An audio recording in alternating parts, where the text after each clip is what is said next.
السلام عليكم ورحمة الله وبركاته اخواننا المتابعين. اخوان، هاي الفترة هسه من شهر التاسع يعني واللي صاعد، هاي الفترة هسه هواي اكو جماعة البلابل مالتهم راح تسكت. هو كان عنده يغرد وعلى حسب الاصول، بس هسه راح يسكت.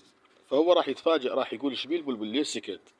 مريض او شيء؟ لا، يعني 99% هاي الفترة غيار ريش، تبديل ريش.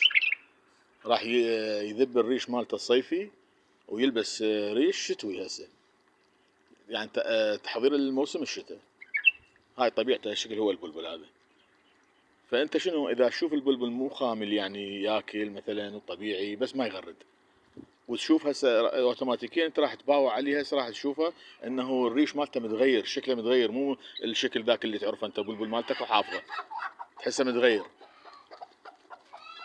فهي هاي اطمئن انه تغيير ريش، وان شاء الله كل شيء معالي.